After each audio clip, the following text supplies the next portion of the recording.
Bem-vindo ao Maestria da Mente Podcast, onde abordamos o que há de melhor na neurociência e no comportamento humano. Que legal, cara. Pô, obrigado pela consideração, Thiago. Eu sei que você é um cara bem criterioso, né? A gente já conversou bastante. E você falou uma coisa interessante, realmente tem pessoas que fazem divulgação científica sem ser baseada em evidência científica, né? É um É uma coisa, absurdo, deveria ser um um absurdo. negócio, eu não tinha me ligado disso, assim, mas realmente tem. E acho que a gente vai falar um pouquinho mais pra frente, é até difícil filtrar, né? Mas se você quiser se apresentar também, Thiago, eu sei que você está na sua conta, mas eu imagino que tem gente aqui que está nos assistindo, que são os meus seguidores, e talvez não te conheçam, né? E até comentei com eles que a gente vai falar um pouquinho de hipnose também, você vai nos explicar um pouquinho, Aham. porque me perguntam bastante, é um tema que eu domino muito pouco. Beleza, então, eu sou o Thiago Garcia, sou especialista em neurociência, sou formado em cinema e estudo a hipnose com frequência, né, com assiduidade desde 2015, mas eu comecei a estudar hipnose em 2010, quando eu fui para a Califórnia, e lá eu peguei um livro que tinha várias aplicações para hipnose, mas, assim, eu sou uma pessoa cética por natureza e quando eu comecei a ler o livro, tinha várias aplicações que mostravam que a hipnose poderia ajudar, dentre Uhum. elas, transtornos de ansiedade. E eu tinha Aham. aerofobia, que é a fobia de viajar de avião. Então, era um sofrimento para mim, porque eu viajava o mundo inteiro, passava às vezes 2 dias viajando de avião, e eu não levantava para ir no banheiro, não conseguia comer, não conseguia dormir. Então, quando eu chegava no lugar de destino, eu estava totalmente acabado, né? Era horrível para mim. E lendo esse livro, eu comecei a ver assim que algumas coisas realmente faziam sentido para mim, aí comecei a levar a sério. E não só em relação às evidências que o livro mostrava, mas eu coloquei em prática. Então, comecei a utilizar alguns roteiros de auto-hipnose, adaptei para essa minha aerofobia, e eu comecei a perceber que realmente o meu corpo reagia de uma forma diferente do que num estado normal. E a partir daí eu fui ficando cada vez mais fissurado nesse tema da hipnose, mas o meu primeiro curso foi em 2015 com o Dr. João Oliveira, que é psicólogo aqui do Rio de Janeiro. Atualmente ele está morando no Nordeste, mas na época eu fiz o curso aqui. E aí depois eu comecei a me envolver mais quando eu comecei minha especialização em neurociência na PUC do Rio Grande do Sul. Uhum. E nisso eu já comecei a escrever um livro sobre hipnose, sobre neurociência. E isso foi muito legal porque... e por isso que eu recomendei você também para as pessoas que estão chegando agora e que não te conhecem. Porque desde o meu início nesse caminho da hipnose, que, poxa, já tem bastante tempo, eu sempre tive assessoria e ajuda de pessoas que são relevantes nesse meio. Então, Uhum. por exemplo, em 2018, quando eu comecei a escrever o livro, eu já tinha um conhecimento bom de hipnose, mas eu queria condensar diversas áreas que eu não dominava. Eu sabia como funcionava, mas não era a minha expertise. Então, eu tive Uhum. acesso ao Dr. David Spiegel, que é um dos maiores pesquisadores da hipnose de todos os tempos, Dr. Irving Kirsch, que já lecionou durante muito tempo em Harvard, Dr. David em Stanford, Dr. Michael Yapko, também, que é um psicólogo especialista no uso da hipnose para tratamento de depressão. Então, eu Aham. tive esse privilégio de ter pessoas me assessorando, me mandando papers, mandando artigos que eram condizentes com aquelas aplicações que eu gostaria de colocar dentro do livro. Então, isso me ajudou muito também, e eu acho que isso é fundamental para todo mundo que quer ter informação de qualidade, porque você tem que entender quem são as pessoas que estão te assessorando nesse caminho. Com Não pode ser certeza. qualquer um, né? Não pode ser qualquer um. Uma coisa que é muito engraçada, assim, que eu percebo é que as pessoas muitas vezes vão atrás dos pesquisadores que falam aquilo que você gostaria que eles estivessem falando. É um viés, né? Bem forte. Totalmente enviesado. Então, se a pessoa diz aquilo que você concorda, essa pessoa não está errada e, a princípio, essa pessoa ainda utiliza argumentos que seriam científicos para validar isso, o que não faz o Aham. menor sentido também. Então, Aham. a gente tem que ser um pouco mais criterioso para saber em quem a gente confia, quais são os artigos que a gente tem estudado, porque também tem muitos artigos que são pobres. Não. Amostragem baixa também, artigo enviesado. Então, isso é muito Infelizmente. importante. Isso é muito importante Infelizmente. para a gente conseguir ter um conhecimento sólido e saber que a gente precisa se desenvolver a cada dia, porque a gente nunca sabe tudo, né? Então a gente sempre precisa estudar, precisa se aprimorar para conseguir, enfim, se desenvolver nessa jornada Da da vida. ciência de uma forma geral. Achei que você fosse falar da vida. Não, É. Da academia, né? Aham. Para quem gosta, para quem é cientista, para quem gosta desses temas. E até brinquei contigo, acho que você não escutou, mas eu te apresentei como Andrei Huberman Maia. Travou. O nosso Travou, Andrew, cara. Travou o na hora que Andrew, você falou. Você me apresentou como o quê? Não entendi. Andrew Huberman Maia, o Andrew Huberman Ah, tá, brasileiro. porra. Pô, uma honra, assim. Aliás, é um ponto interessante comentar dele, né? Quem não conhece o Uberman, acho que todo mundo que deve conhecer, né? Aliás, coloque aí no chat quem conhece o Uberman, quem não conhece. Professor Uberman, na verdade, o nome dele é Andrew Uberman, é da Universidade de Stanford, ele tem um podcast. Eu, particularmente, Thiago, acho que a gente já conversou sobre isso, eu admiro muito o trabalho dele, de um modo geral. Acho que, no final das contas, o resultado, o saldo é muito positivo. Apesar de que, de fato, e eu já aconteceu isso comigo, alguns estudos que ele traz, ele especula um pouquinho demais para o que o estudo está trazendo. Assim, Aham. às vezes, e eu sei que, às vezes, ele... Por exemplo, o episódio que mais bombou do canal dele é um sobre dopamina e motivação, que é um dos temas que eu mais estudo. E eu li a revisão antes de ouvir o episódio dele, eu li a revisão inteira, sei até qual é a revisão.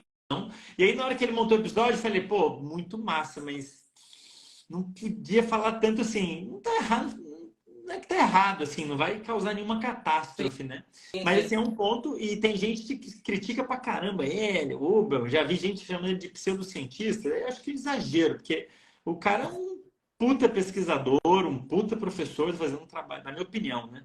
Fazer um trabalho espetacular, na minha opinião, apesar de algumas vezes, talvez, porque na hora que você está fazendo comunicação, né, Tiago, existe uma balança aí didática versus rigor científico, uma coisa que eu tive que aprender, amadurecer e continuo amadurecendo até hoje. Uhum. Até que ponto você vai pela didática e abrir mão um pouquinho do rigor científico, aí alguns vão mais para um lado, outros para o outro, né? Eu, particularmente, acho que eu sou um pouquinho mais rigoroso que ele na hora de defender alguma coisa, né? Mas mesmo assim, né? O cara tá levando ciência a rodo pra galera, de um modo geral. Não me engano, acho que essa semana ele até saiu uma matéria na Time sobre ele, falando que ele fez a América redescobrir o interesse pela ciência. Então, apesar desses Exato. exageros aí que você É, mencionou, acho que de uma forma geral o trabalho que ele vem realizando é assim, muito válido, né? é, bom, então, ou seja, fico honrado quando falam que eu sou Uber brasileiro, eu fico elogiado. Mas vamos lá, cara. Eu acho que a gente quer seguir um roteirinho, né? Então, eu abri uma caixinha aqui no Instagram e aí, pô, teve uma enxurrada de perguntas para você. Eu te mandei algumas, né? Enfim, para a gente já saber mais ou menos o que vai tratar, porque como um tema muito amplo, a gente poderia ficar aqui horas e eu sei que vai dar 6 horas da noite e você vai estar quase dormindo. Então a gente tem que ser mais preciso, tem que ser mais assertivo. É possível. A primeira pergunta que mandaram para você responder é, na sua visão, qual a importância das pessoas saberem neurociência atualmente? Cara, pô, essa pergunta capciosa, né? Assim, dá para responder muitas coisas, né? E é claro que eu sou suspeito para falar, né? Mas eu genuinamente, Thiago, acredito que entender como o cérebro funciona, eu não vou nem falar entender a ciência do cérebro, porque isso envolve você ter uma formação científica. Isso não necessariamente é tão relevante para o dia a dia das pessoas.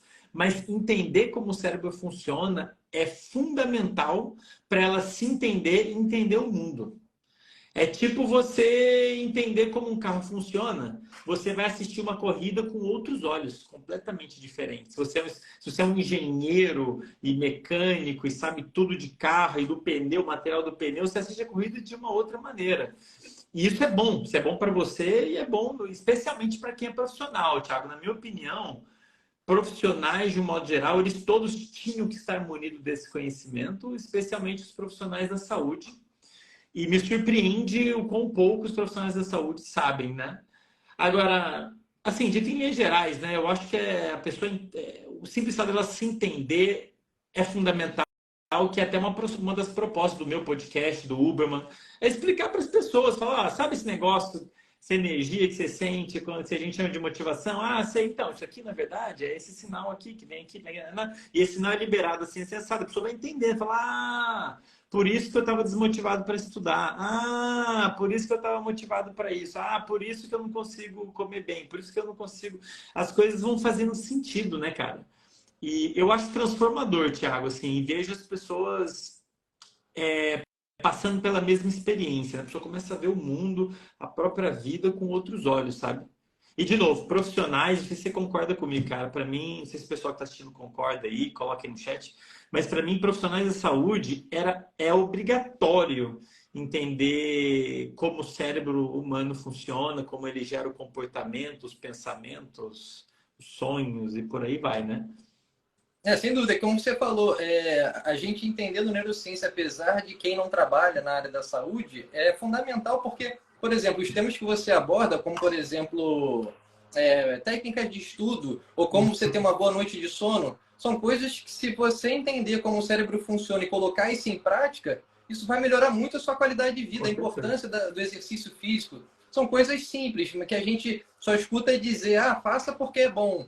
Durma bem, mas a gente não sabe o porquê. Então, quando a gente entende, tem essa psicoeducação em relação a como o nosso cérebro funciona, os benefícios que essas atividades proporcionam, para mim faz total diferença de você fazer uma coisa porque falaram para você fazer e porque você entende como funciona e a partir daí colocar isso em prática. Como você falou, que nem um mecânico um engenheiro assistindo uma corrida, né? Você enxerga com outros olhos. É que nem eu vendo filme. Eu fico vendo filme, eu fico prestando atenção. Com e várias certeza. coisas, tipo, eu não faria assim. Com porque certeza. eu tenho já um olhar de cinema. Então, mas é importante nessa divulgação, ainda que você não trabalhe na área da saúde, o trabalho que você faz, eu acho importantíssimo, porque abre portas, né? Abre novos caminhos para as pessoas entenderem como o cérebro funciona. E é como você falou, a gente não tem um manual do cérebro. E a neurociência, ela é um caminho para a gente entender o funcionamento do cérebro, o nosso comportamento e aprimorar isso. Então, é fundamental.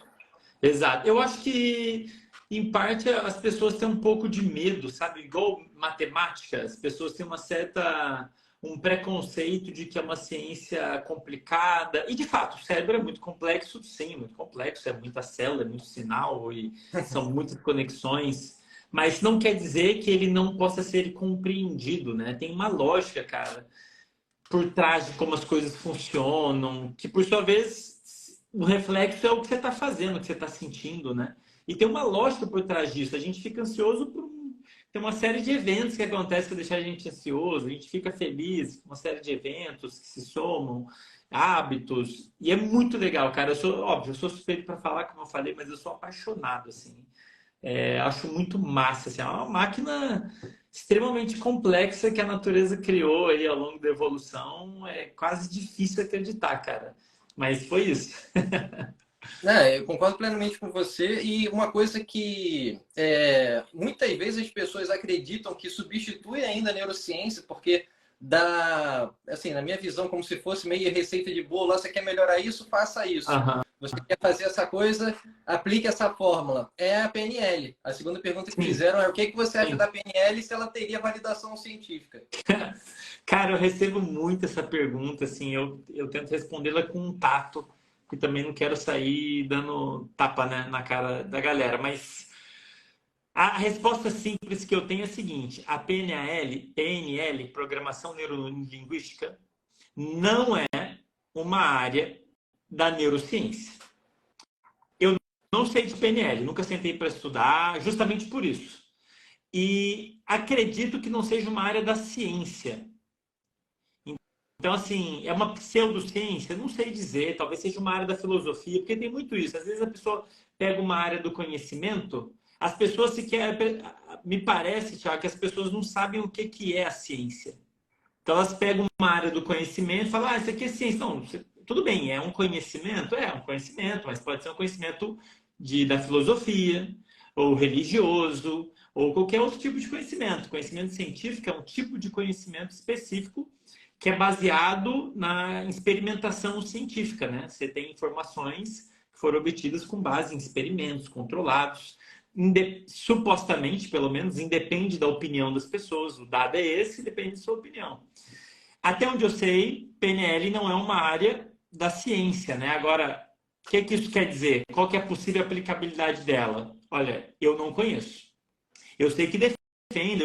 E eu não conheço até, Thiago, porque eu tenho muita coisa para fazer. Eu não tenho muito saco para sentar para ficar lendo uma coisa que eu não seja uma coisa que eu tô afim de ler mesmo. Sim, sim. Eu não vou ficar sentando para ficar pensando em como contra-argumentar, né? Mas bom, é isso, cara. Não tem mais o que falar. Assim, não é uma área da ciência, né? Agora, qual que é a possível aplicabilidade disso? Eu não sei. Só é bom a gente estar ciente de que não é uma informação baseada em evidência científica, né? O Não sei, me doutor diz aí você. Então, doutor Irving Kirsch, eu também, assim, eu já tive contato com PNL com alguns amigos que, inclusive, faziam cursos de PNL, então vinham falar comigo sobre a programação neurolinguística desenvolvida pelo Bandler e o Grinder, né? E o doutor Irving Kirsch, que eu mencionei aqui anteriormente, inclusive, ele tem uma palestra, se eu não me engano, que ele fez na Austrália, falando de alguns equívocos da PNL e como foi esse surgimento para ele na década de 70, as pessoas tendo conhecimento disso, como é que isso seria colocado em prática, e causou assim, um certo burburinho na época. Tipo, opa, será que isso faz sentido? Será que, né, a gente consegue otimizar realmente algumas coisas dessa forma? E ele colocou isso em prática e viu que muitas dessas alegações que supostamente a PNL poderia melhorar em alguma pessoa de alguma forma não são válidas. Por exemplo, um tipo de indução hipnótica que chama de indução dupla, que fica uma pessoa dando sugestões no ouvido da pessoa, outra pessoa dando sugestão no outro ouvido, né, um no ouvido esquerdo, outro no ouvido direito, e fazendo com que isso facilitasse a pessoa a entrar nesse estado hipnótico. Isso foi testado e foi verificado que, inclusive, era muito pior do que você escutar um áudio de auto-hipnose para você conseguir alcançar esse estado de atenção focada. Então, isso já foi uma coisa que já viram que não funciona. Outra coisa é uma sessão só para tratamento de fobia. Obviamente, tem pessoas que vão ter um benefício gigantesco se fizer uma terapia que envolva, por exemplo, o TCC, terapia cognitivo-comportamental. A pessoa entra nesse estado hipnótico, ela consiga enxergar de repente, uma situação que é aversiva para ela de outra forma, essa fobia específica de outra forma. Com certeza pode ajudar muito. O problema é quando você fala que certos protocolos vão funcionar com todo mundo. Então, isso é perigoso e, obviamente, não faz o menor sentido. Essas duas aplicações, como eu falei, o Dr. Kirsch colocou à prova e viu que não funcionava. Então, na minha visão também, eu não tenho interesse nessa área, porque... E tem coisas absurdas também, tipo, tratar a miopia, acabar a miopia com PNL. Então, Caraca, tá brincando. tem coisas assim, tem algumas coisas que você para pensar se realmente pode fazer sentido, tem outras que são realmente absurdas e que são impossíveis de acontecer. Então, e o pior, Andrei, é que a PNL muitas vezes está atrelada à hipnose também. Então, a pessoa, quando vai fazer um curso de hipnose, desses cursos livres de final de semana, o professor de hipnose também é professor de PNL. Isso é um pacotão. Aí vem um pacotão. Você aprende hipnose, que é uma enxurrada de roteiro para você aplicar com todo mundo e como se fosse funcionar para todo mundo da mesma forma. E ainda aprende algumas coisas de PNL também, como se fosse um plus para você colocar na terapia e ter os melhores resultados do mundo. E, obviamente, as pessoas são únicas. E tem um tema até que é interessante, que de repente a gente pode falar, que é essa questão da hipnotizabilidade, que é a forma como cada pessoa responde às sugestões e como isso pode ser medido. Como isso é feito na clínica, né, nos Estados Unidos, na Europa, e como as pessoas que, mesmo que ainda façam parte de um determinado perfil de hipnotizabilidade, elas respondem de forma diferente às sugestões. Então, são coisas que, infelizmente, esses professores de cursos livres nem sabem que existe aqui no Brasil, porque o que eles aprendem são coisas que eles aprenderam com hipnotistas de palco, hipnotistas de entretenimento. Então, o cara sabe colar a mão de uma pessoa, sabe fazer uma ficar com o olho colado, ficar sem voz, aí pega esse conteúdo, aplica em roteiros que muitas vezes não tem menor sentido, e vão propagar isso por aí como se fosse uma bala de prata que serve para todo mundo. E o que é pior, que as pessoas, muitas vezes da área da saúde mental, psicólogos, psiquiatras, fisioterapeutas, acreditam nisso. Acreditam nesse tipo de conteúdo. Faz o curso lá de final de semana, de 6, sábado e domingo, às vezes até um pouco mais, uma semana inteira, e sai de lá achando que sabe tudo. que vai tratar qualquer tipo de coisa. Então, assim, é muito triste por conta disso, né? As pessoas... E aí, se eu falo isso para você, uma pessoa que conhece neurociência e entende funcionamento do cérebro, você vai num curso desse? Cara, No momento que eu te falo do que se trata, a pessoa não vai. E aí o que acontece? Quem vai é leigo e curioso e quem até é bem intencionado. A pessoa é bem intencionada. O problema está no cara que dá esse tipo de curso. E aí afasta as pessoas sérias. Tipo, você, acadêmicos, pesquisadores, as pessoas, cara, isso que é hipnose, isso que é PNL. Pô, nem vou estudar esse negócio porque não faz o menor sentido. Então, infelizmente, aqui no Brasil andam muito juntas a PNL e a hipnose dentro desse contexto de cursos livres aí de final de semana. Isso vai para a terceira pergunta, que estou vendo aqui no computador, seguindo aqui esse roteirinho, como não ser enganado por mitos amplamente divulgados na internet, como durma enquanto eles trabalham, trabalha enquanto eles durmam, acorde às 5 da manhã para ser produtivo. Como não cair nessas falácias aí da internet? Assim, para um leigo, a verdade, Thiago, é que é difícil, cara. Porque como é que ferramentas que uma pessoa que não é da área tem para conseguir discernir se aquilo ali é sério ou não? O mesmo vale para mim, por exemplo, quando eu estou buscando informações relacionadas ao trabalho no digital. Eu não sou do digital, eu não sou um cara da área da comunicação, não tenho formação nisso. Como é que eu vou distinguir quem fala do assunto sério ou quem está falando com base em achismo? No digital, lotado disso também. Eu descobri do pior jeito possível, que foi ouvindo, depois vendo que a pessoa estava viajando na maionese, caí em várias vezes numa parada dessa, aí eu segui a pessoa, deixa eu seguir, descer. Então, assim, aí eu até comento com a Mari, né, minha noiva, eu falo assim, cara, eu acho que o que a gente passa aqui tentando encontrar esse tipo de informação deve ser o que o leigo passa em relação a informações relacionadas à saúde. Como é que ela vai saber em quem confiar? Tem um monte de gente falando uma coisa, faz assim, tem gente que fala que tem que dormir 5, tem gente que fala que tem que dormir 6, tem gente que dormir 7. Tem gente que fala que comer ovo é ruim, tem gente que fala que comer ovo é bom. Tem gente que fala que... Nananana. Como é que a pessoa vai saber quem é quem, né? É um desafio, Thiago. Assim, eu não vejo uma solução simples. Mas, assim, uma possibilidade é, inevitavelmente, a pessoa, de certa maneira, a gente ficar de olho, olhar a formação da pessoa. Tá, cara, você tá falando isso aí, mas qual que é a sua formação? Porque, assim, tudo bem, não quer dizer tudo. A pessoa pode ter doutorado em um assunto, Thiago, e não dominar aquele assunto. Eu sei de pessoas que têm doutorado em neurociência e não sabem o básico de sono. Então, a pessoa pode colocar lá, tenho doutorado em neurociência, e começar a falar um monte de merda de sono. Porque é muito amplo, né? É uma área muito ampla. É uma área, mas isso vale na neurociência, com certeza. A neurociência é tudo relacionado ao sistema nervoso, desde genes até o comportamento, as emoções. Então, assim, é um universo gigantesco. Isso vale para mim também, né? Eu tenho lá pós-doutorado em neurociência, mas quer dizer que eu sei tudo de neurociência? De forma alguma. Tem muita coisa da neurociência que eu não sei, que eu não domino. Inclusive a neurociência da hipnose, não é um tema que eu domine. Tem muita coisa que eu não sei da neurociência. Então, assim, não é a solução, né? Você olhar a formação da pessoa e se é uma formação séria, uma instituição séria, né? Isso, assim, não é garantido que a pessoa sabe, mas as chances de ser um charlatão é menor, eu diria. Eu sei que tem, mas é menor a chance de ser de alguém que não preze pela veracidade daquilo que ela está falando, né? Agora, fora isso, cara, eu assim, aceito sugestões, porque imagina você um leigo, como é que você vai saber quem está falando a informação correta, né? E, infelizmente, na área de neurociência, né, Thiago? O que falam de coisa errada é inacreditável. Sono, motivação, hábito, ansiedade, depressão. Eu vejo, assim, umas coisas, cara. Eu fico, meu Deus, gente. De onde vocês tiraram isso? Aquela história de, por exemplo, de dormir antes de meia-noite. Se dormir antes de meia-noite, 1 hora de sono vale por 2. Essa é bizarra. Cara, essa eu escutei direto. Essa eu escuto direto. Pô, essa chega direto, que alguém vê e me manda, né?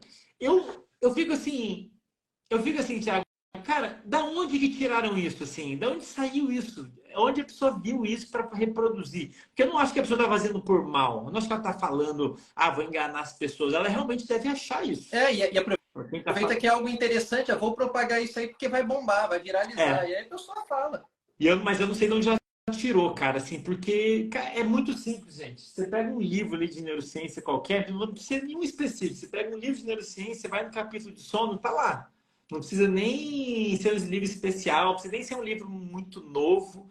Vai na biblioteca pública, pega um livro de neurociência, tá lá, assim. Então, eu não sei, cara, da onde surge essa... Eu acho que as pessoas distorcem a informação, imagino, né? Pega um estudo e interpreta ele inadequadamente, talvez, e aí a pessoa fala uma coisa e bomba, aí alguém vê, repete aquilo. Eu acho que o livro deve surgir assim, né? E vai replicando e ninguém verifica a veracidade daquilo, né? Imagino que seja isso. Então, eu quando vou aprender mais sobre um tema que até já tem um bom embasamento, mas eu quero aprender mais, eu sempre vou no PubMed, no ResearchGate, só que também tem esse problema, porque o Léo Costa até fala isso, o Léo Lucila Costa, né, da prática baseada em evidências, acho até muito legal, né, falar do trabalho deles, que é bem interessante para fazer com que a gente consiga ter realmente essa filtragem de saber o que é um material de qualidade ou não. Então, eu procuro ver sempre isso que você falou. Qual a universidade que fez? Quem são os pesquisadores que estão envolvidos? Como é que é a reputação dessa pessoa? Qual é a metodologia, né, da pesquisa? Foi randomizada? É duplo cego? É possível fazer um duplo cego nesse tipo de experiência e aplicar essa metodologia dentro desse tipo de pesquisa? E perceber, porque assim... quando o resumo é muito bom para ser verdade, sabe? Eu sempre fico um pé atrás. Quando o cara, não, agora a gente descobriu isso que é a última sensação do universo. Tudo mudou. Eu olho com um pé atrás, porque pode até ser que seja verdade, mas dentro da minha natureza cética, eu espero que, enfim, existam outras evidências, revisão de pares para realmente confirmar que aquilo realmente é um fato. Porque muitas vezes acontece, né? Foi publicado, mas a metodologia que foi utilizada não é muito confiável, a amostragem é baixa. Então, é bom que ele seja replicado, seja verificado por pares para ver se realmente eles chegam naquele resultado também. Então, e outra coisa também, nesse mundo da hipnose, tem coisas que é muito fácil para você saber se a pessoa é séria ou não. Por exemplo, a pessoa mistura hipnose com a palavra quântico. Já pode ir embora. Porque aí tem hipnose quântica, e lei da atração. Eu não tenho nenhum problema com a pessoa acreditar nisso. Só que isso é tão científico quanto a pessoa que lê tarô e fala que isso é científico.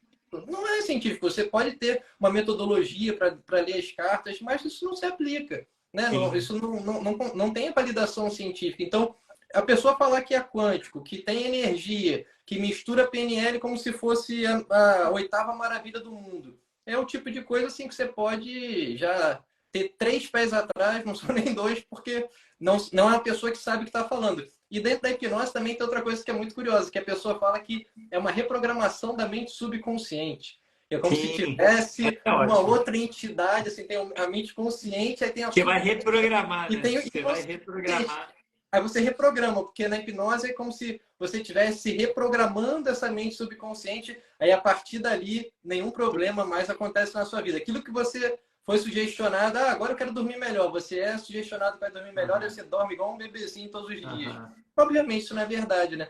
E aí, parte desse princípio que a gente falou, né? De entender a reputação das pessoas, com quem elas estudaram, se são pessoas realmente relevantes, isso é um perigo muito grande, porque como eu te falei, a maior parte das pessoas que dão cursos livres aqui no Brasil, elas não têm formação acadêmica e elas aprenderam com pessoas que são muito bons hipnotistas de palco, de entretenimento. E aí eles querem pegar esse conhecimento para levar para a terapia, o que não faz sentido nenhum, né? As pessoas podem saber muito bem colar o olho da pessoa, saber deixá-la sem voz, fazer tudo isso que a hipnose pode realmente proporcionar. Mas daí você colocar isso num contexto terapêutico, aí é uma outra história. Então, tem que ter muito cuidado com isso. E, Thiago, e um problema em cima disso tudo é que a gente tem que tentar se pôr no lugar do leigo, né? Porque o leigo não sabe nem o que é muito sabe o que é um artigo científico, mesmo que soubesse, não sabe como achar, mesmo que achasse, não sabe como ler. Então, vai muitas camadas, né? E hoje em dia, como é que as pessoas, o que as pessoas usam como referência para saber quem é referência? Número de seguidores, o selinho azul do Instagram. Agora, então, assim, é isso que É que agora você pode comprar, apesar de que eu não posso, né, ainda, sei lá por quê. Mas, enfim, as pessoas usam essas pistas, né, no digital. O digital é muito usado na comunicação, lógico. E aí a referência que a pessoa tem é o número de seguidor, por exemplo. Ela tem muito seguidor, deve ser uma pessoa importante, e o que ela fala deve ser verdade. E aí a pessoa pode falar o que ela quiser, e tá naquela bolha ali, quem segue a pessoa provavelmente gosta dela, então vai concordar e vai aceitar, e o negócio vai indo, né? Assim, e isso, esse cenário, Thiago, foi inclusive uma das coisas que me levou a querer fazer divulgação científica, sabe? Só que a minha postura eu não ataco ninguém, assim, eu muito raro, eu não, apesar das pessoas ficarem instigando, eu fico na minha.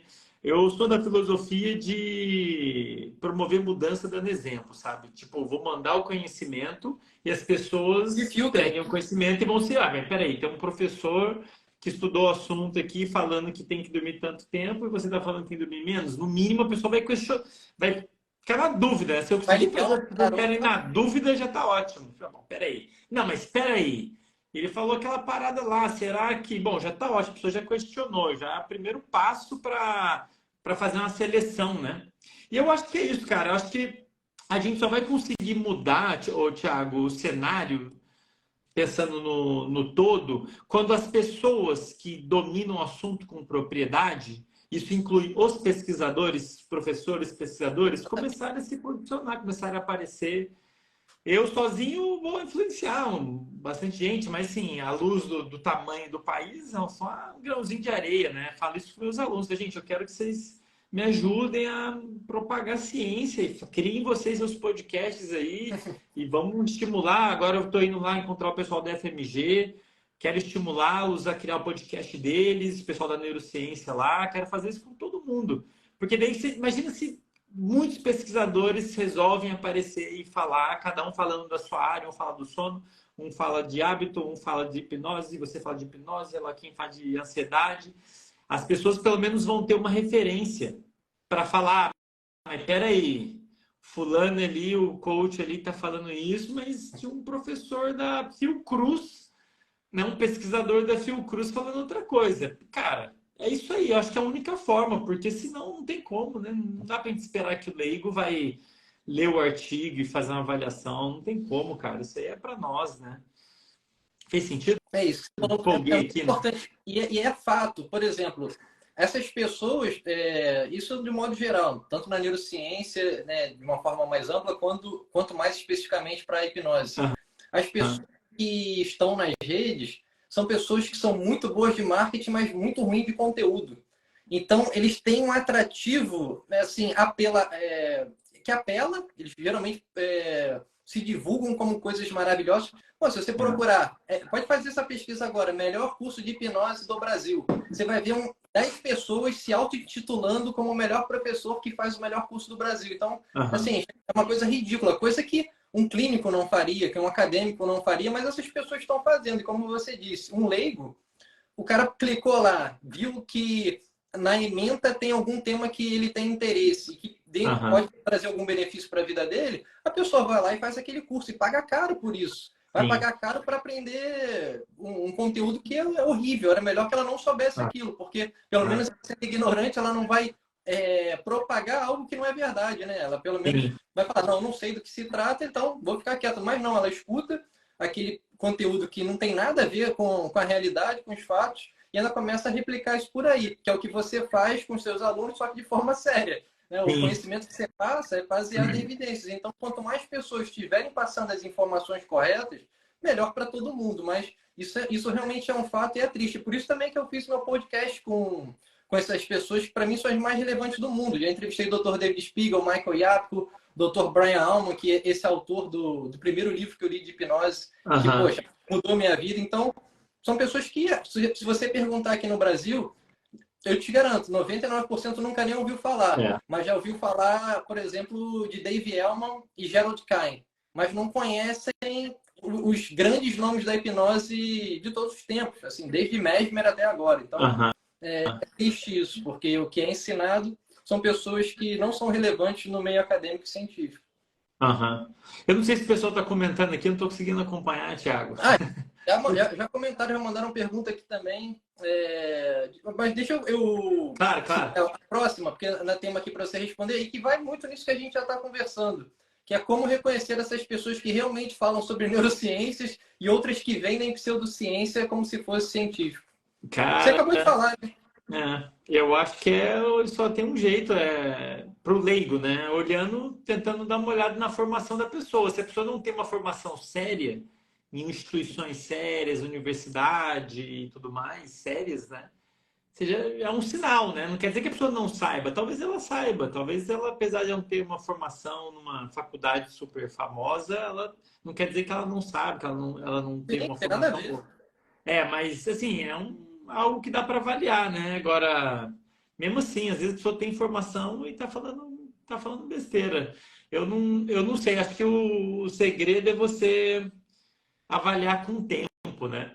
Ou avaliar mais de uma pessoa Falando sobre o determinado assunto. de um determinado assunto. Se começar a ter muito contraste, né? Muito ambiguidade, é um sinal, né? Pô, alguém tá falando, tem alguém que não tá falando, que tá dando uma viajada aqui, né? Não sei, não tem uma solução, cara, infelizmente. Outra coisa, Aceito sugestões. então, outra coisa que eu assim pensaria agora é essa questão de que isso já é utilizado, isso é uma prática milenar. Não quer dizer nada, não quer dizer que é Não, uma prática milenar que isso tenha evidência de que funciona. Então, com esses certeza. argumentos que essas pessoas utilizam como argumentos de autoridade que validam essa prática É. são falácias. Essa questão de que isso é uma prática milenar e por isso funciona. Se bem não faz, mal também não faz. Aham, Isso é uma, essas são coisas que as pessoas vão aham, usando para enganar as pessoas. aham. Essa prática que eu utilizo não pode ser verificada cientificamente. Se não pode ser verificada Então, cientificamente, então ela não você pode não ser devia estar validada. usando ela. Então, assim, tem certas coisas que se você tiver um pouquinho, sabe, de discernimento de como a pessoa se vende, já dá para pelo menos ter um pé atrás e ligar o filtro para ver que essa pessoa, né, muitas vezes não sabe do que está falando. O Bruno está falando aqui, quando fala uma frase clássica, baseada em estudos científicos. Aí você pergunta os estudos, a pessoa não Não sabe. deu. Ela só fala Cara, eu vejo direto, assim, às vezes eu vejo a pessoa colocando tipo, um vídeo, aí coloca um print do capinha do estudo, eu fico assim, cara, nem deu pra ver qual é o estudo, né? Só pra mostrar assim, tem um estudo aqui no que eu tô falando. Quando coloca, né? Às vezes nem isso coloca, né? Fala qualquer coisa lá. E, enfim, pô, essa é uma discussão que vai longe, né, Thiago? Infelizmente é um problema complexo, ou seja, não tem uma solução simples, né? Mas, de novo, reforço, certamente, acredito eu, parte da solução envolve os pesquisadores da área, as verdadeiras autoridades no assunto aparecerem, Sim, darem as caras. De algum jeito, no Instagram, no YouTube, no TikTok, no Twitter, na TV, na praça. Tem 1 milhão de maneiras de fazer isso, né? Se todo mundo fizesse, cara, nossa, imagina. Então, beleza. mudando Também enorme. concordo, concordo. É isso. As pessoas, infelizmente, como eu falei, os que estão aí se vendendo são pessoas que são boas de marketing e ruins de conteúdo. E tem que ser o contrário, né? É. Os acadêmicos darem as caras. Outra pergunta, Andrei. Quais são as funções da glândula pineal e se é verdade que ela está ligada à espiritualidade e eventos metafísicos? Aí mandaram aqui na sequência. Calma, ainda tem mais. É verdade que está ligada. Não, como é que é? Que está ligada à espiritualidade e eventos metafísicos e que capta radiações eletromagnéticas da Lua. Caraca, velho, de onde tiraram isso, cara? Manda. A glândula pineal. Deixa eu acender a luz aqui, Thiago. Rapidinho, tá ficando escuro. Caraca. Tem isso também agora. Pô, tá aí. Moda Melhorou. de calcificação da pineal, que você tem que descalcificar a pineal para ela trabalhar direito. Tem várias loucuras aí. Cara, eu já ouvi isso, essa questão do centro da espiritualidade. Glândula pineal é uma glândula, como o nome sugere, uma glândula que produz substâncias químicas que são liberadas na corrente sanguínea, participa de várias funções, entre elas a produção da melatonina. Sim. Está envolvida com a regulação do sono. Não é um sinal químico que gera sono, mas está envolvido com a regulação dele. Eu não sei de onde veio essa história da espiritualidade, cara. Assim, eu já ouvi a mesma coisa da hipófise, que é uma outra glândula, talvez uma das mais importantes do corpo, está aqui na base do cérebro, e produz uma está envolvida com vários hormônios, hormônio do estresse, hormônios sexuais, hormônios envolvidos na lactação, enfim, com regulação metabólica, né? Já ouvi a mesma coisa da hipófise de ser centro de espiritualidade. Eu não sei de onde, isso aí já é um aspecto religioso dessa discussão, eu não sei de onde veio, o que queriam dizer, mas... E também não quero entrar na parte de espiritualidade, que inclusive tem todo um lado científico, neurocientífico por trás da espiritualidade, das crenças e tudo mais, que é bem interessante até. Agora, cara, eu não sei de onde tiram essas coisas. Ondas eletromagnéticas da Lua. Cara, e ela vai afetar essa glândula? Não vai afetar o seu corpo? Assim, uma coisa que as pessoas talvez não saibam, nós estamos sendo bombardeados por ondas eletromagnéticas a todo momento.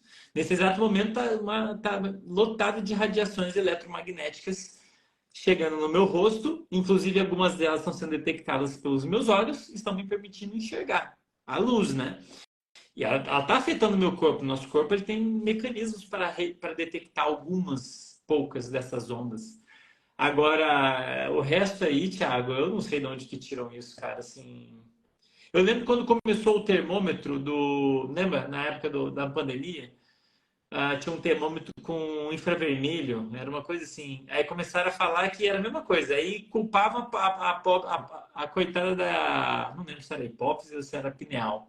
Alguma delas. Vai estragar a pineal, aí não deixa medir, não. E o pessoal não deixava. Porque era na testa, se eu não me engano. Acho que é por isso, porque fala que como ela está na parte que, por os espiritualistas, fica mais ou menos aqui, que seria o terceiro olho, poderia... Nessa altura, né? Intuitivo. Ela não está aqui, ela está lá atrás, assim. Mas na mente deles tá aqui no terceiro olho, que seria esse chakra místico que envolve espiritualidade, por isso afeta essa capacidade da pessoa de ter mais intuição, enfim, de...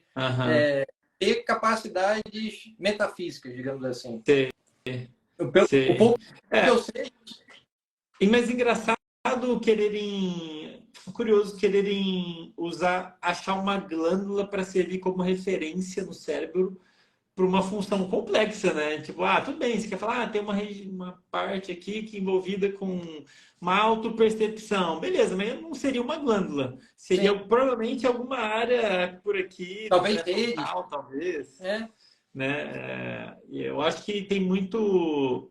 Isso, em parte, Thiago, nada mais é do que o resultado de um desconhecimento popular sobre o próprio corpo. É isso. As pessoas não conhecem o próprio corpo. Isso é um fato que eu ressalto sempre e sempre reforço, que eu acho que na escola, desde novinha, a gente tem que ter uma disciplina chamada saúde, junta com a educação física, talvez, para a pessoa não só... A pessoa aprendeu como é que o corpo funciona. E assim, não em um ano, é ao longo da escola inteira, você estudar cada vez mais a fundo o cérebro, como é que não é, comportamento, como é que funciona o aprendizado. Imagina que maravilha, cara, se os alunos, se a gente na escola tivesse todo esse conhecimento de como o cérebro aprende, de como ele se desenvolve, sobre inteligência emocional, sobre o aprendizado em si, formação de memória, sobre os viés. Pô, ia ser maravilhoso, cara. Sobre sono. Imagina todo mundo sair da escola sabendo o básico do sono. O sono é tanta hora, é assim, assado. Tem essas glândulas aqui, né? Mas, enfim, tô sonhando, né? Eu sou um sonhador, como você pode ver, né, Thiago? Eu sou um sonhador e resolveria, né? As pessoas não iam aceitar qualquer informação. Suspeito que no exterior isso é menos grave. Eu tenho impressão, é uma impressão, não é um dado que eu vou falar, pela minha experiência. No exterior, as pessoas têm uma... Nos Estados Unidos, pelo menos, e eu acho e Europa, pelo menos alguns países da Europa, parece que eles têm uma formação mais robusta no ensino básico e eles não aceitam qualquer coisa. Eles têm um desenvolvimento, um conhecimento, parece que um pouquinho mais amplo do ponto de vista científico, me parece. Então, me parece que eles são mais conscientes, assim, né, em relação a esses mitos que surgem. Mas pode ser só uma impressão minha, não sei. Você teve a mesma impressão quando você teve contato lá, né? Sim, lá nos Estados Unidos, né, onde eu tenho mais contato com as pessoas de uma forma geral, são mais criteriosas, sim. Parece. Percebi isso, principalmente na Califórnia, que é considerado um estado que, né, surgem muitas coisas que não fazem o menor sentido científico. Muita coisa que é doida vem da Califórnia, inclusive, né? Tudo que vem dos Estados Unidos que é bom, mas curiosamente, paradoxalmente também, algumas das melhores universidades do mundo estão lá na Califórnia. Então, Sim. é curioso como, pelo menos na parte acadêmica, eu vejo que as pessoas realmente são mais céticas. Eu acho que esse ceticismo é bom para qualquer coisa na vida. Né? E não é ser aquele cara chato de ser do contra. Eu sou cético, sou do contra, eu não acredito em nada. Não. É só você ter um filtro maior para ver se realmente aquela informação que está sendo passada, ela é coerente, condizente com a realidade. Simplesmente, se as pessoas tivessem esse critério maior em relação à investigação da informação, com certeza a gente poderia ter uma vida muito melhor, porque a gente não cairia em falácias, né? Então, com certeza. Aquela pessoa que é notívaga e acorda 5 horas da manhã para ser mais produtiva, não cairia nessa falácia. Então, já Cara, muita vida dela. Exatamente. E aí... Pô, quanta gente não deve sofrer, né? Tá aí um exemplo, uma informação que as pessoas propagam e que eu sei, cientificamente falando, tem evidência científica, mostrar estudos mostrando como que uma parte grande da população se lasca, velho, com essa pressão social de acordar nesse horário, né?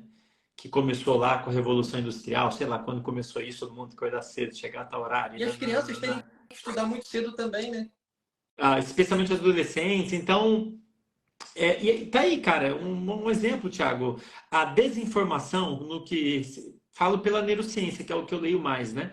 A desinformação no que tange as neurociências, ela é tamanha que você pode encontrá-la tranquilamente dentro da universidade, cara. Eu vejo mitos sendo propagados dentro da universidade, ou se não, políticas lá dentro, como essa de começar a aula de horário X, quando já é muito bem demonstrado que começar muito cedo é ruim para o aluno em termos de saúde, em termos de desempenho, ou quem decidiu, quer dizer, não é uma pessoa, né? Ou as pessoas não têm esse conhecimento, ou elas estão negligenciando, né? Tipo, sabe que faz mal, mas mesmo assim deixa. Isso aí. É outro problema complexo para ser resolvido, né? Mas é grande, cara, assim... Eu não sei, o pessoal que está assistindo a gente não deve ser leigo, né? Deve ser um pessoal... Não, com certeza é um pessoal que tem interesse por esses assuntos que a gente está comentando e com certeza já recebeu conteúdo meu ou seu. Então, acredito que é pelo menos a maior parte. Então, diz aí, não cai pessoal, o que vocês acham? de falar. Porque... O pessoal está fazendo várias perguntas aqui, mas eu não estou conseguindo deixar as perguntas para todo mundo ver. Então, eu consigo ler, consigo deixar público. Só para terminar a última que fizeram para você, qual seria a melhor estratégia para estudar e dormir melhor?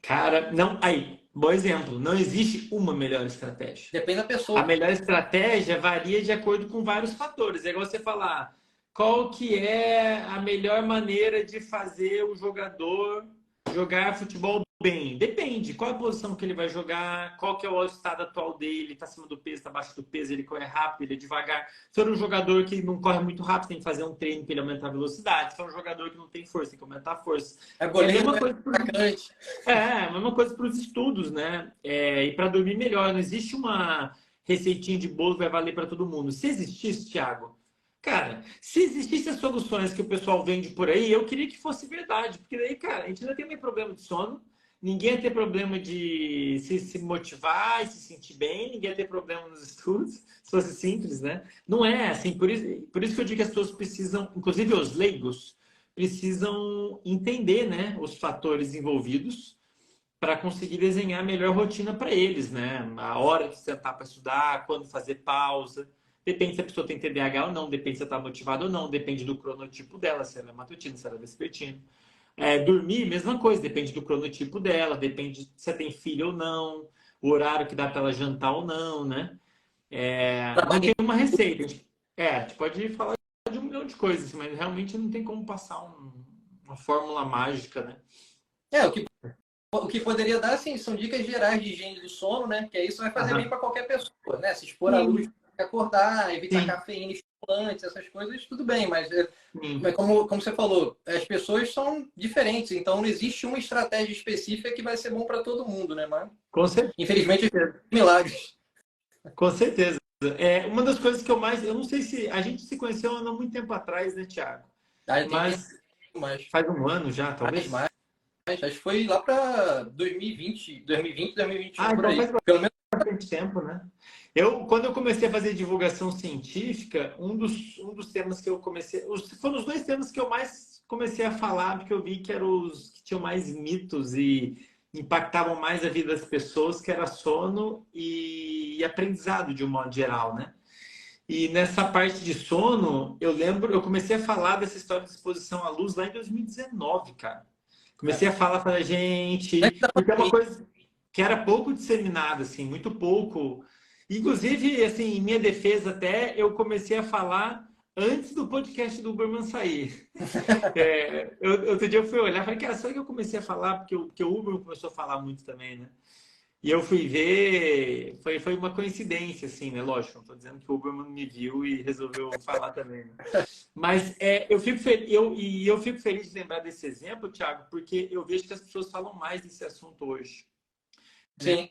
E eu acho que, assim, isso é ótimo. Então, um exemplo de um conhecimento que está se propagando e é bom, né? Assim, as pessoas estão se ligando, né? É uma coisa muito doida, mas as pessoas não se ligam como que a exposição à luz impacta a vida delas, saúde de um modo geral, né?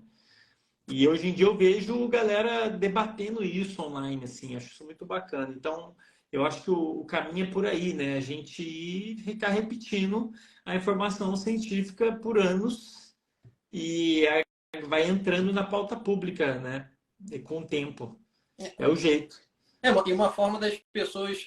Alguém perguntou aqui sobre matutino e vespertino. Uma forma de descobrir isso é entrando lá no Instituto do Sono, né? Pelo menos assim, já Aham. fiz alguns testes lá, tem esse teste para você ver qual é o seu Sim. cronotipo. Então vale a pena lá entrar no Instituto do Sono, não sei se é .com.br ou .org.br, mas se for Aham. no Instituto do Sono lá, teste de cronotipo, você vai conseguir lá fazer a avaliação Sim. e ver em que você se enquadra. Então, uma dica, Aham. quem quiser Eu saber. acho que na AB Sono também tem, a Associação Brasileira de Sono também tem. Mas se a pessoa jogar no Google teste de matutinidade e vespertinidade, ela vai encontrar um que dá para ela pelo menos ter uma ideia.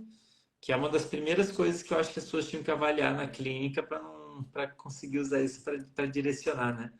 Ô, Perfeito. Thiago, mas a gente não falou de hipnose, cara. Eu queria que você respondesse algumas perguntas. Posso Não, então, inverter? eu tô lendo uma aqui agora que o João mandou sobre hipnose, falando assim, fala um pouco sobre hipnose como ferramenta no tratamento de transtornos ansiosos. Aí, e quem tiver mais alguma pergunta aí, manda que vou ficar muito feliz em poder ajudar se eu souber, né?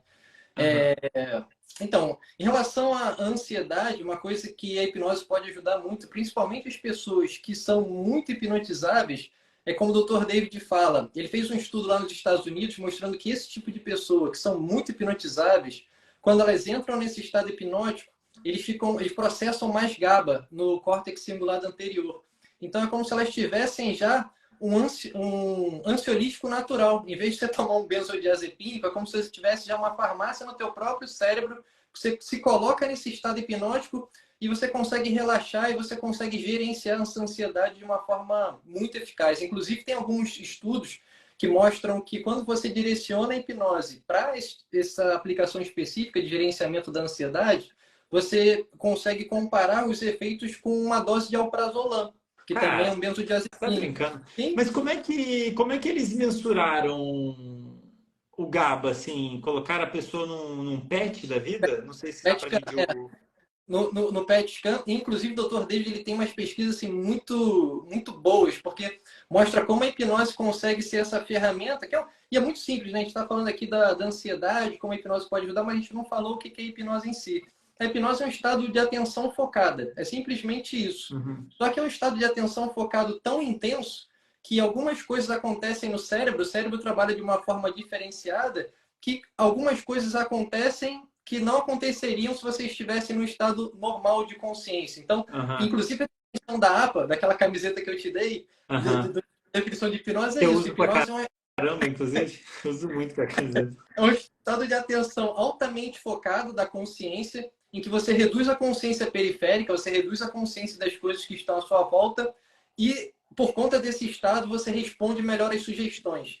E que sugestões são essas? São várias. Elas podem ser sensoriais, podem ser em relação à sua emoção, em relação ao seu comportamento, pode ser em relação à sua cognição, pode ser em relação a várias coisas. E cada pessoa vai responder a hipnose de uma forma diferente. Existem escalas para fazer isso. Infelizmente, a maior parte das pessoas não utilizam essas escalas aqui no Brasil, tanto na parte clínica quanto na parte acadêmica.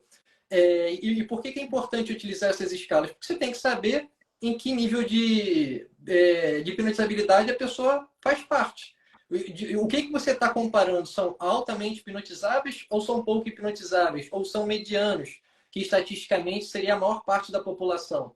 A maior parte, que seria 70%, é moderadamente hipnotizável, 15% é muito e 15% é pouco hipnotizável. Só que ainda que a pessoa pouco hipnotizável, ela pode receber os benefícios da hipnose por conta desse estado de atenção focada, fazer com que ele te proporcione uma flexibilidade cognitiva. O que seria isso? Seria enxergar uma situação através de um outro ponto de vista. Isso é algo também que já tem diversos estudos que mostram nesse sentido e fazem Caramba!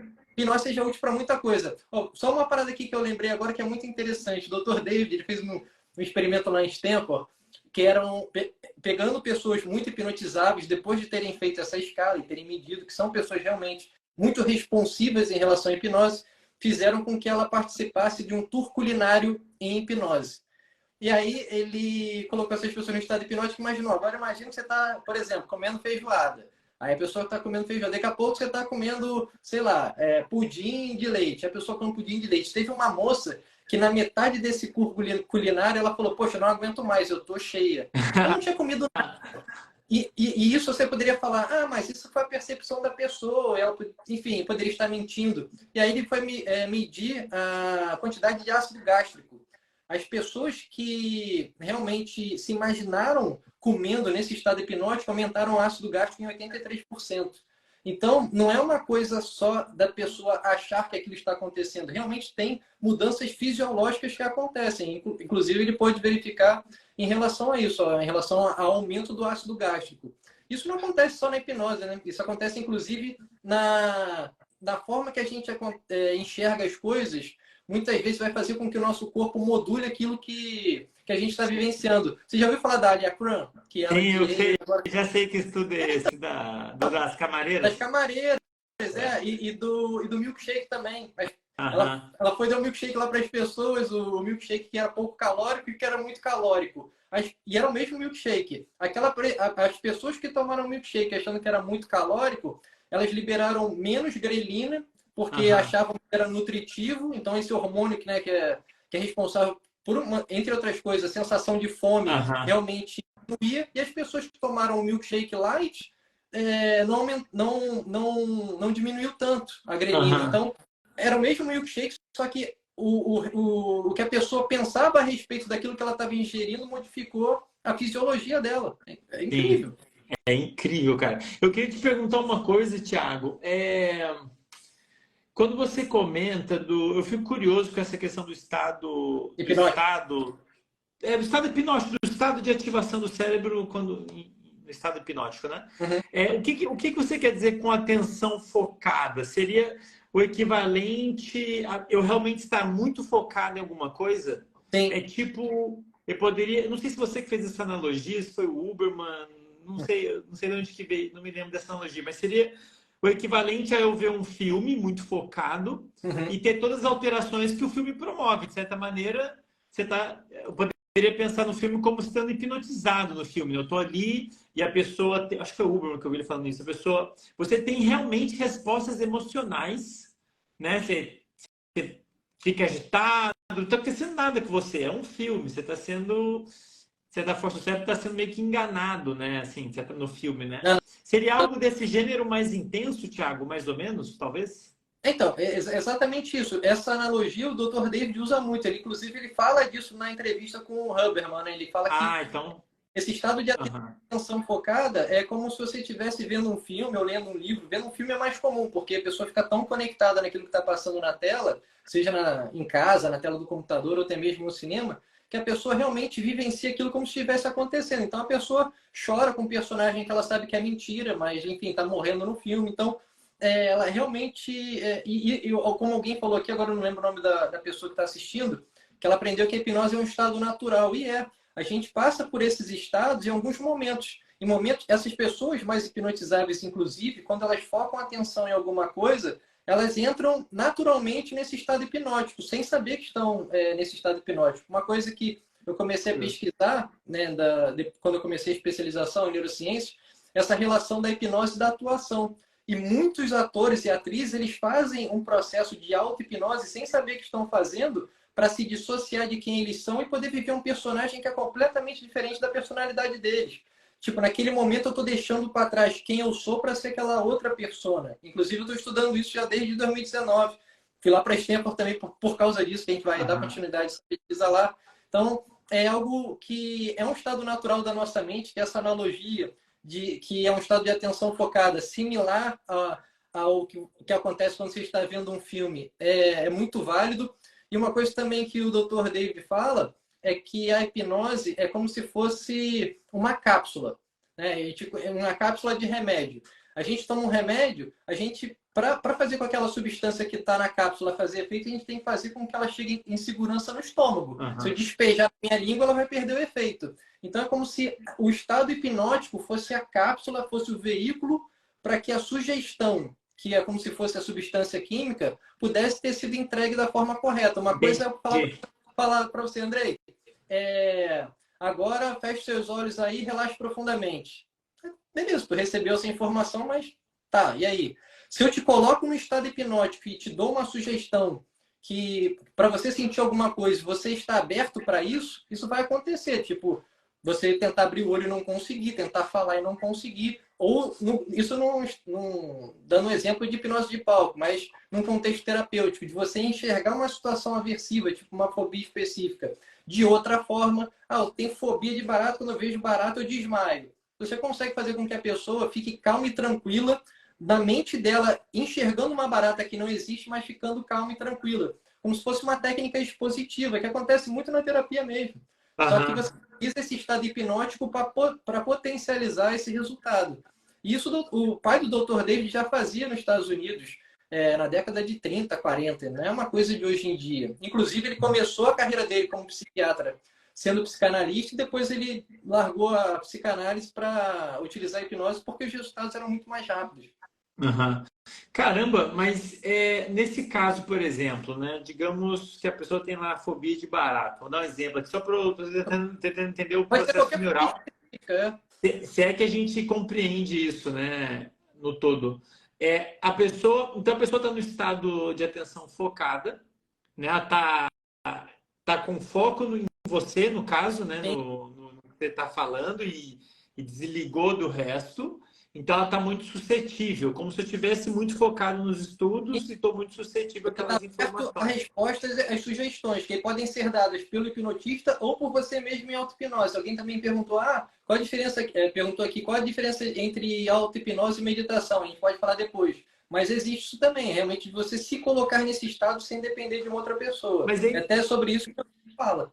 Não, mas, por exemplo, esse exemplo da barata. Né? A pessoa tem muito medo de barata. Aí, como é que seria a sugestão? Imagine, só para imaginar, imagine que você está vendo uma barata. É simples. Simples dependendo da pessoa e dependendo do contexto. Né? Porque existem também o nível de fobia que a pessoa tem em relação ao objeto. Tem pessoas que se veem vão desmaiar e tem pessoas que vão paralisar, tem pessoas que só têm uma versão pequena. Então, assim, primeiro você tem que avaliar o nível da fobia e quanto isso impacta na vida da pessoa. Esse é um ponto. Se você for utilizar a hipnose, você entender qual o perfil de hipnotizabilidade da pessoa. Se a pessoa for extremamente hipnotizável, é muito fácil com que você consiga reverter isso mudando essa percepção da pessoa. Eu tenho um vídeo no YouTube que eu fiz digamos assim, uma terapia rápida, mas na verdade estava gravando com o meu documentário, com uma amiga minha, Bia Arantes.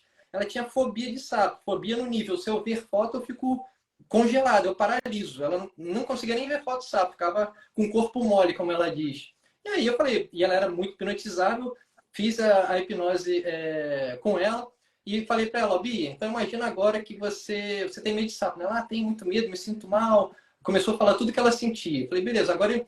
E ela já no estado hipnótico. Agora você vai e visualiza na sua mente um sapo agora próximo a você, mas não tão próximo que ele possa pular em você ou que faça com que você tenha algum tipo de medo agora, que você paralise. Ela, tá, beleza, consigo imaginar. Aí imagina agora que esse sapo, ele é um sapo como qualquer outro animal, como um cachorro, como um gato. Entendi. Você vai direcionando a Ela forma, a percepção dela daquilo. Exato. Mudando o que o Dr. Dave chama de flexibilidade cognitiva. Você está utilizando a flexibilidade cognitiva que a hipnose proporciona para fazer com que ela enxergue o sapo de outra forma. E eu comecei a sugestionar. A partir de agora, toda vez que você vê um sapo, você vai perceber que ele é um animal importante para o ecossistema e que você sente a mesma coisa por ele que você sente por um animal qualquer, como um gato, um cachorro, qualquer outro animal que você goste. Você sabe que ele é importante. E aí que tá, se eu falo isso para uma pessoa que tem pavor de, sei lá, de sapo, de barato que for, num contexto normal, a pessoa fala, tá maluco, Thiago, que eu não vou ver sapo nenhum, vou ver barata nenhuma. Mas na hipnose a pessoa consegue ter esse controle, porque ela está percebendo que ela está calma, tranquila e tem essa maior liberação de GABA também no córtex cingulado anterior. A pessoa fica calma. Então ela está calma, visualizando tudo. E isso faz com que ela consiga fazer uma reformulação cognitiva, de enxergar aquela situação de uma outra maneira. E aí, por isso que eu te falo, tem pessoas que isso acontece uma vez só.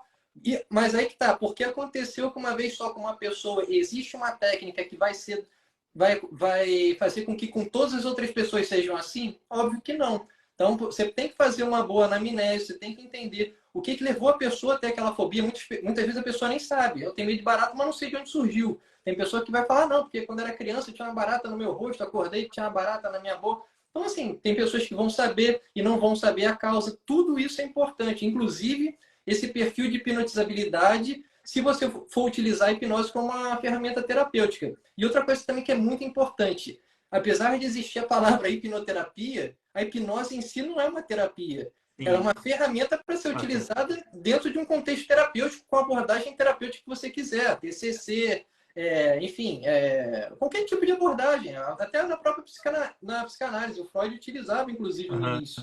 Só que ele utilizava de uma forma que hoje em dia não é feita assim, não é feito com sugestão direta. Por exemplo, na época que o Freud utilizava, né? E a pessoa estava com dor de cabeça. Aí ele chegava lá para a pessoa, deixava ela no estado hipnótico, sugestionava. Essa dor que você sente, você não sente mais. Ó, na hora passa a dor. Em muitas pessoas vai passar.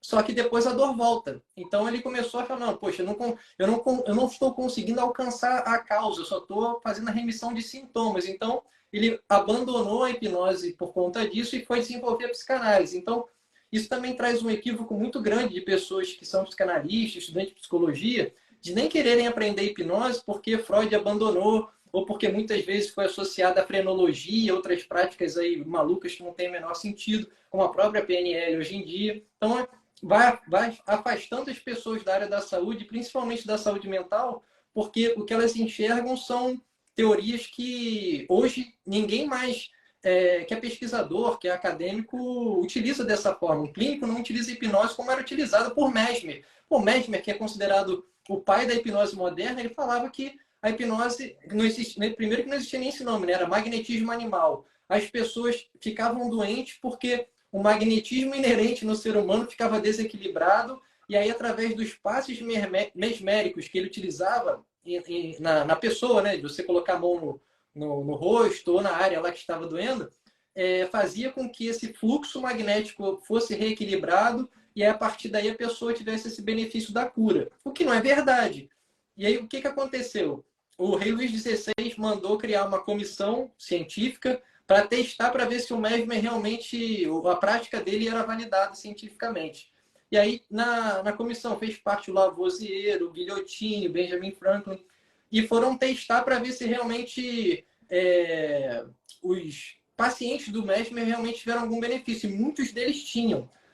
Só que eles começaram, engraçado, eles começaram a utilizar um tipo de metodologia do cegamento já nessa época do Mesmer. O Mesmer, muitas vezes, ele não só fazia esse magnetismo animal numa pessoa, como ele fazia em objetos. Então, por exemplo, aí começou essa moda do amuleto. Eu pego uma chave e aí te dou, Andrei, essa chave aqui eu magnetizei ela, enquanto você estiver com ela, ela vai te curar. E aí, pelo efeito placebo, por essa, né, imaginação em relação a esse benefício, realmente você poderia ter alguma melhora em relação àquilo. Então, muitas vezes o mestre magnetizava árvores. A pessoa ia lá, encostava na árvore, aí entrava num estado de estupor, que ela ficava lá, às vezes, desmaiando ou gritando, enfim, um estado lá alterado, que as pessoas já alcançavam através disso. E aí eles começaram a falar, ó, essa árvore aqui foi magnetizada pelo Mesmer, e essa aqui não foi. Só que era o contrário. E aí as pessoas que acreditavam que a árvore que tinha sido magnetizada pelo Mesmer encostavam e ficavam, mas era tudo mentira. Só que isso não invalida que as pessoas que ele realmente tratou tiveram uma melhora. E aí, qual foi a conclusão dessa comissão? Que a hipnose nada mais era do que uma imaginação acalorada, uma imaginação potencializada, que realmente trouxe benefício para as pessoas. E aí, qual foi o erro? Em vez das pessoas utilizarem esse efeito da atenção focada e da imaginação para fazer com que a pessoa tivesse alguma melhora em relação a qualquer tipo de problema ou transtorno, eles simplesmente abandonaram a ferramenta, o Mesmer caiu no ostracismo, foi, enfim, taxado como charlatão, sendo que ele era uma pessoa muito sincera. Ele, apesar de estar equivocado, ele acreditava que realmente aquilo que ele fazia dava certo. Só que a gente não tinha como testar. Então, hoje em dia, com a máquina de ressonância magnética funcional, com o PET scan, com o próprio eletroencefalograma básicos para você medir a atividade cerebral elétrica, a gente consegue visualizar coisas que acontecem de uma forma diferente de uma pessoa no estado hipnótico e do estado de consciência normal. Por exemplo, o Dr. David fez lá com estudantes da Universidade de Stanford uma pesquisa com mais de 100 pessoas. E aí ele averigou o perfil de hipnotizabilidade delas, colocou elas dentro da máquina de ressonância magnética funcional. Essas pessoas mais hipnotizáveis, elas tendem, quando elas entram no estado hipnótico, diminuir a atividade no córtex cingulado anterior.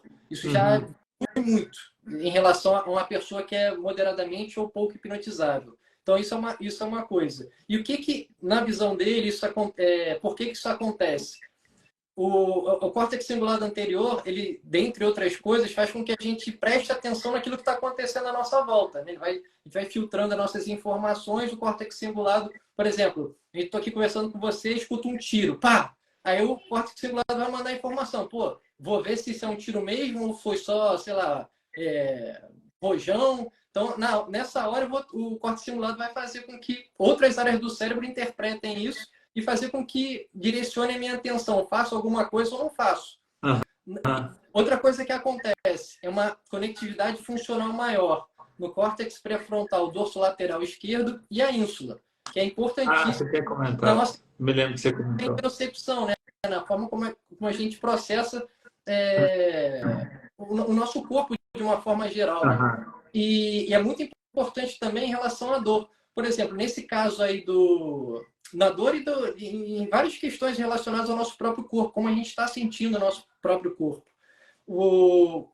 Essa questão do córtex pré-frontal dorsolateral e a ínsula, quando eu falo para você, e você é uma pessoa muito hipnotizável, Andrei, fecha os olhos agora, imagina que você está comendo 1 quilo de picanha. Cara, você vai sentir como se estivesse comendo 1 quilo de picanha, vai fazer com que você secrete mais ácido gástrico e você vai se sentir cheio, mesmo não comendo nada.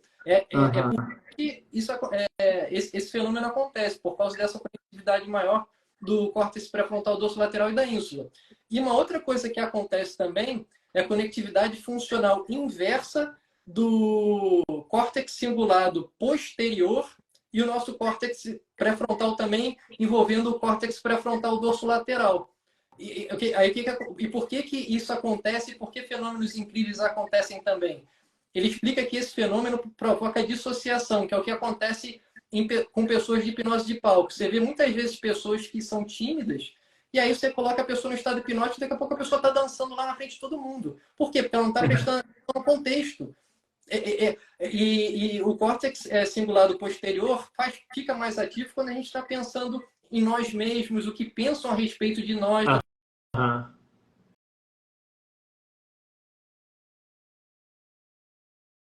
eu não estou pensando no contexto. Então, eu faço aquilo, cara, eu simplesmente faço e não meço as consequências. Aí, você vê pessoas que são tímidas cantando, fazendo coisas, como é que se fala?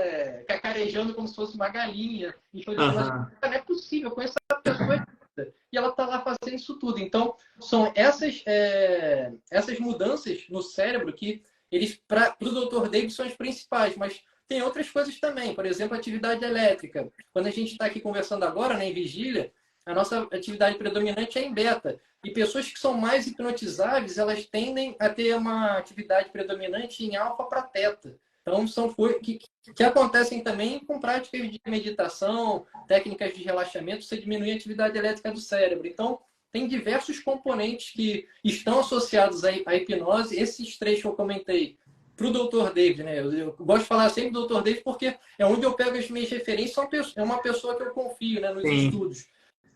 Mas tem outras coisas, essa atividade cerebral que diminui, essa questão também do próprio GABA ficar mais disponível em pessoas que são mais hipnotizáveis e elas terem essa sensação de relaxamento. Isso é muito engraçado, porque quando eu vou fazer hipnose com amigos meus, né, atores e atrizes, e geralmente ator e atriz é muito hipnotizável, quando a pessoa sai desse estado, a pessoa se sente muito relaxada, a pessoa fica, pô, caraca, muito esquisito, muito, sabe, mas um esquisito me sentindo muito bem. Tô dopado. Eu tô dopado, eu tô muito relaxado. Então, é comum de acontecer com pessoas que são muito hipnotizáveis. E essa interação do GABA no córtex cingulado anterior pode ser uma das coisas que evidencia isso. Então, outra coisa... Thiago, deixa eu te fazer uma pergunta, que eu acho que eu ouvi o Huberman falando, quando a pessoa está nesse estado, a gente pode ver o cérebro, vamos colocar assim, está lá muito focado num grupo de estímulos, que é o que você está dando, sim, mas ao mesmo tempo o corpo está muito relaxado. Existe um componente de relaxamento como parte da prática ou não necessariamente? Nada a ver. Isso é uma pergunta importante, porque muitas vezes a hipnose foi associada ao sono, inclusive. Por isso que tem esse nome. Hipnos vem dessa etimologia grega, sim, que significa sono. Então, muitas vezes as pessoas que são muito hipnotizáveis entravam nesse estado de transe, né? Que um estado de transe nada mais é do que um estado de atenção focado. Só que em algumas pessoas, elas realmente relaxavam de uma forma que pareciam que elas estavam dormindo. Então, muitas vezes foi configurado como uma técnica de relaxamento ou que o relaxamento fosse necessário para esse estado acontecer. Mas não. Por exemplo, o Tiger Woods, ele utilizava a hipnose para jogar golfe. Muitos atletas utilizam a hipnose para melhorar a sua própria performance. O Dr. David, quando eu estive lá agora em maio, ele comentou comigo que estava atendendo uma atleta olímpica. Eu não sei de que modalidade, para aprimorar a performance. E pode aprimorar. Então, existe algum paralelo do estado hipnótico com o estado de flow? Sim. Quando o pessoal diz que... Então, sim, no sentido da performance esportiva. A hipnose pode facilitar com que esse estado de flow seja alcançado de uma forma mais fácil para você. E não só no esporte, mas quando você está tocando algum instrumento também. Ele fala que atendeu uma vez um pianista, que é um cara assim, incrível. E aí ele falava, inclusive, para a pessoa, poxa, quando você toca, o que você sente, né? Porque ele entrava nesse estado hipnótico, tocava magistralmente, e aí ele falava, olha, eu sinto como se eu estivesse flutuando, é como se o meu corpo estivesse ali e eu nem fizesse parte daquele contexto. Então, caracteriza um pouco dessa experiência do flow, de você não pensar naquilo que você está fazendo, você só está fazendo aquilo da melhor forma possível, né? Então, não se caracterizaria só no esporte, mas em atividades performáticas também. Pode ser numa atuação cênica, pode ser tocando algum instrumento. E a hipnose pode ser uma ferramenta para fazer com que a pessoa consiga alcançar esse estado de flow de uma forma melhor. E por que é bom? Porque inclusive, eu comecei a estudar hipnose para atuação por isso. Alguns amigos meus, atores e atrizes, falavam, poxa, Thiago, eu sei que eu sou bom ator, eu sei que sou uma boa atriz, mas chega na hora do teste, eu travo. Então, a pessoa consegue entrar num estado de auto-hipnose, de ficar calma e tranquila e saber que ela tem os recursos necessários para mandar bem naquela prova, mandar bem naquele teste. Então, até para os estudos, ajudaria muitos vestibulandos, pessoas que estão estudando para concurso, para ficarem mais calmas no momento da prova. Tem evidências que isso realmente pode acontecer. Só que aí vai chegar a gente que vai falar, reprograme a sua mente para o contexto público. Entendeu? O cara tira o contexto que, Vamos poxa, eu montar posso... um curso, Thiago. E já Reprograme bota... sua mente para passar no concurso de auditor. E aprenda Thiago tudo em Garcia. 15 minutos. Ou o que é pior, entre em um estado hipnótico e durma aprendendo. Sabe? Quem dera. Eu queria que fosse verdade. As loucuras todas. Então, como a sua missão é ajudar as pessoas a terem um conhecimento confiável em relação a sono, produtividade, técnicas de estudo, eu gosto de ensinar as pessoas e de trazer conhecimento realmente embasado em evidência e que eu pego com pessoas do mundo inteiro, que para mim são pessoas realmente relevantes desse meio acadêmico, e deixar isso disponível. E acabar com esse preconceito de que hipnose é reprogramação mental, que é acesso ao subconsciente, que não tem nada a ver com isso. É um estado natural e que, por exemplo, a gente comentou aqui, né, que 15% das pessoas são extremamente hipnotizáveis.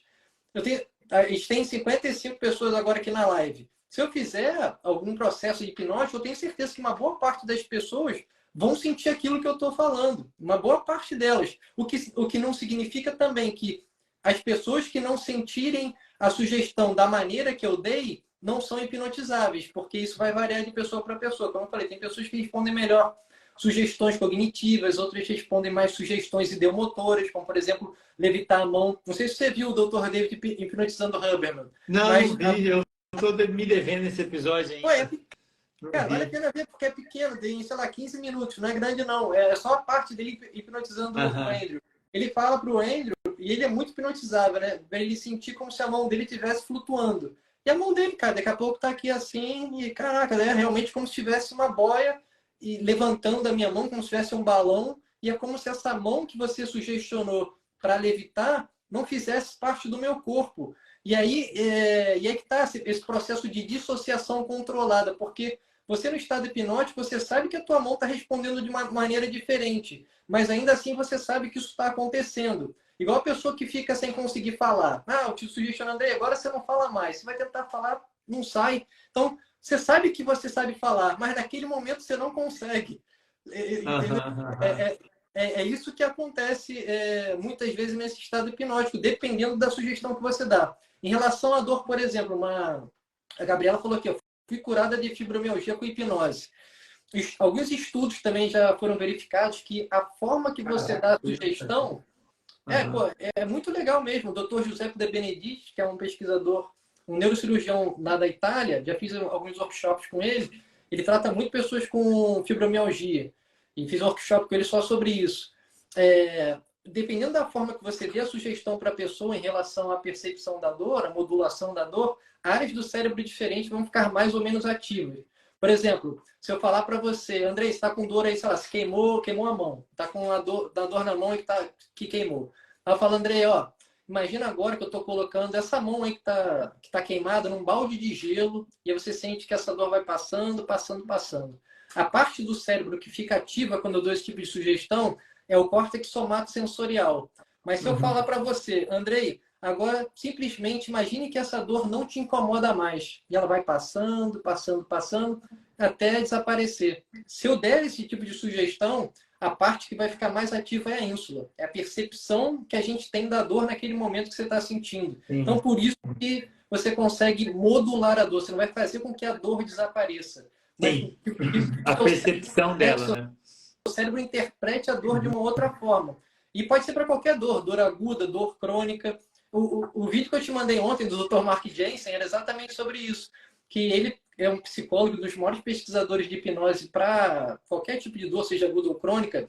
No início da carreira dele, ele estudando com algumas outras pessoas da área acadêmica, muitas pessoas falavam a hipnose é muito boa para dor aguda, para momentos específicos. Uma mulher vai fazer o parto, então pode ajudar no momento do parto para ela não sentir dor. Vou fazer um procedimento cirúrgico, então você pode utilizar para a pessoa utilizar menos anestesia ou não utilizar anestesia no momento da cirurgia. Inclusive, eu tenho um amigo que já fez extração dental e implante sem anestesia, só com auto-hipnose. Inclusive, a dentista dele estava até aqui na live com a gente. Isso é possível. é bizarro, assim, é extraordinário, é possível, mas não são todas as pessoas que vão conseguir alcançar esse estado. Mas, por outro lado, todo mundo é hipnotizável. Todo mundo que tem uma cognição normal e que tem a capacidade de focar nas sugestões que estão sendo dadas, seja por outra pessoa ou através dela mesma, são capazes de entrar nesse estado hipnótico e aplicar da melhor maneira possível. Eu amanhã vou lançar um e-book, né? Eu tenho já o meu livro, que foi aquele que eu te dei. Eu vou lançar um e-book com várias aplicações de hipnose.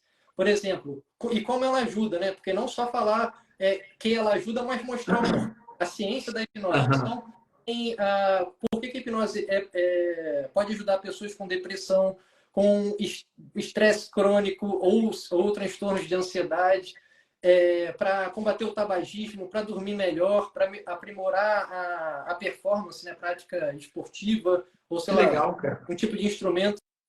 E vou deixar disponível por um valor ridículo, assim, porque para as pessoas terem acesso a um conteúdo de qualidade que seja acessível. Então, essa é a minha missão, sabe, hoje em dia. Pegar essa ferramenta que eu ridicularizava quando via na televisão, de uma pessoa comendo maçã, e foi uma parada, né? Foi uma ferramenta que mudou a minha vida. Ô, Thiago, e você consegue se auto-hipnotizar com facilidade? Cara, então, isso é uma pergunta que eu fiz para o Dr. David. Inclusive, se as pessoas podiam mudar de nível. Porque o que acontece? Como eu falei, existem 3 perfis de hipnotizabilidade. Altamente hipnotizável, moderadamente e pouco. Então, eu perguntei para ele, poxa, será que seria possível, de acordo com as suas pesquisas, uma pessoa mudar de um perfil para outro? A pessoa é pouco, depois ir para moderado? Ele falou que não. Apesar de que, em certas situações, você pode sim aumentar a sua hipnotizabilidade, né? A sua resposta às sugestões. Por exemplo, se você fizer hipnose tomando psicodélico. Já tem algumas pesquisas que mostram que durante a ação dos psicodélicos, a sua resposta às sugestões aumentam. Quando você faz estimulação magnética transcraniana também, porque, enfim, a gente sabe quais são as áreas do cérebro que ficam mais ou menos ativas, você estimula aquela área específica, então você também tende a responder melhor às sugestões naquele momento. Mas, a grosso modo, num estado normal, não.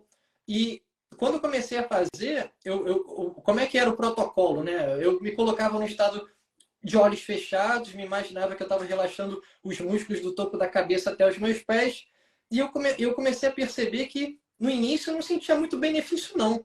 Eu ficava falando assim, até estou mais relaxado, mas eu também combinava algumas técnicas de respiração, eu já sabia que a respiração, dependendo da forma que você faça, ativa o sistema parasimpático, então você já relaxa só por conta da respiração mesmo, não tem nada a ver com a hipnose.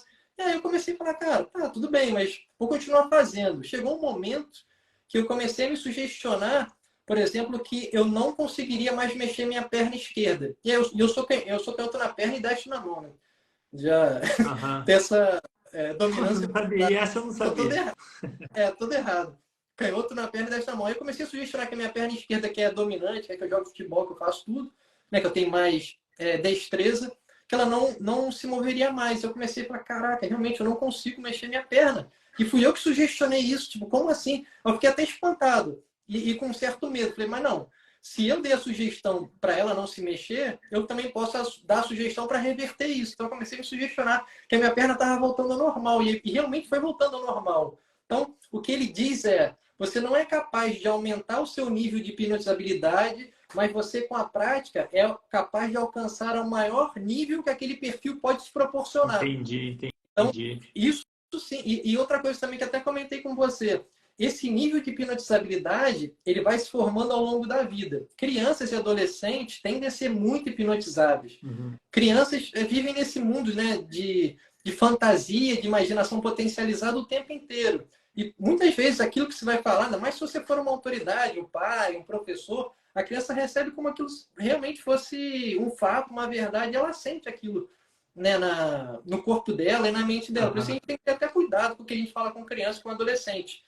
E quando a gente chega nos 21 anos, esse perfil de hipnotizabilidade fica estável. E foi testado lá em Stanford também, algumas décadas atrás, que esse perfil de hipnotizabilidade ele é mais estável que o QI.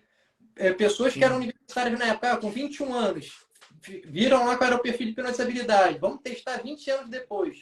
elas estavam no mesmo perfil de penalizabilidade e esse perfil era mais estável do que o QI delas. O QI mudou mais.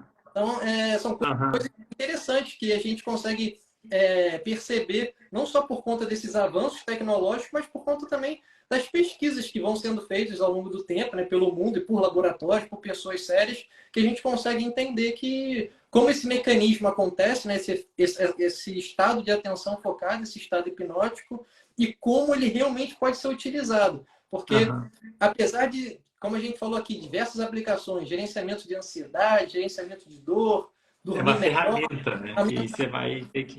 aumentar a prática, a performance de uma forma geral, mas não é uma bala de prata e não vai funcionar da mesma forma para todo mundo. Uma vez que eu fiz um exercício com uma colega que trabalha com mindfulness. E, enfim, eu sei que tem diferença, né? Mas ela também tinha um roteiro que ela foi falando e me lembrou bastante, assim. Eu lembro que ela falou que, às vezes, enfim, é até interessante, porque às vezes a gente tá tenso em partes do corpo que você nem percebe, né? Sim, sim. É legal. E aí você começa a ter esse autoconhecimento. E uma coisa que queria aproveitar, né, que a gente passou vai dar quase 2 horas de live, para você falar da sua formação, porque eu sempre falo da sua formação nos meus grupos do Telegram, no WhatsApp, para quem quer aprender neurociência, né? Então, queria que você falasse para a galera que não conhece a sua formação, como é que é e o que ela pode esperar de conteúdo lá dentro. Claro. Ô, Thiago, obrigado pelo espaço. Eu que agradeço. Obrigado aí. É o seguinte, eu tenho, para quem não me conhece, quem me conhece deve saber, né? No ano passado eu criei uma formação em neurociência do comportamento e o objetivo dela é levar conhecimento neurocientífico para todo mundo, especialmente para profissionais que querem e precisam compreender o comportamento humano, né? Psicologia, nutrição, medicina. Então, assim, todos os profissionais que lidam com pessoas, pessoal que trabalha em RH, eu tenho alunos do banco, eu tenho alunos de várias áreas, né? Claro que a maioria da psicologia, mas tem de diversas áreas, inclusive tem um diretor do Banco BTG que trabalha com treinamento dos funcionários. E eu criei a formação justamente para todos os profissionais, ao ver que esse conhecimento não é dado nas graduações, né? E muitas vezes não é dado na pós-graduação também, o Thiago. Sim. O Thiago entrou agora não sei qual aula que você está, Thiago, mas você vai ver quando chega lá na parte de... Apesar de que você fez já pós-graduação em neurociência do comportamento, né? Mas tem toda uma parte do comportamento, tomada de decisão, motivação, formação de hábito, vícios, que é muito pouco... muito boas, assim, não só pela didática, mas pelos exemplos que você vai dando, né? Te agradeço. Explicando, né? O porquê que aquilo acontece. Porque, cara, assim, uma coisa que eu percebo na academia de uma forma geral, são pessoas que sabem muito, mas não sabem explicar tão bem. É o normal. É o normal, né? Eles saberem explicar. Então, assim, a didática é realmente muito boa. Te agradeço, cara. Assim, eu me esforço muito. Eu sempre parto do princípio de quem está assistindo não sabe nada, mesmo que seja da área. Só pode ter doutorado e não saber da aula que a gente vai trabalhar. E falo desde lá de neurônio até comportamento. Agora, em breve, estou terminando de gravar as aulas de sono. Depois vão ser de comportamento alimentar e depois de saúde mental. E quem quiser conhecer um pouquinho melhor, tem lá no meu site, na bio do meu Instagram, tem um site com a ementa bonitinho. A próxima turma só vai abrir 2024, talvez no final desse ano, e possivelmente no modelo de pós-graduação. Mas fica aí o convite para todo mundo que tiver interesse, quiser conhecer, está lá na bio do meu Instagram. E aí, se quiser entrar em contato. Então, depende do ritmo da pessoa, né? O número de aulas que eu estou gravando, se a pessoa assistir no cronograma, vai levar em torno de 6 meses. Se ela assistir 1, 2 aulas por semana, né? E agora, se vier a virar pós-graduação, vai precisar de mais tempo, porque pós-graduação leva um pouquinho mais de tempo, né? Tem outras atividades. Mas as aulas mesmo, para quem quer ter acesso a neurociência, porque eu sei que a gente me pergunta isso, Tiago, onde eu estudo? Realmente, esses livros, eles são meio maçantes, né? Assim, chatinhos de estudar, né? Sim. A formação eu tento trazer de uma forma bem mais mastigada, com um exemplo, com analogia.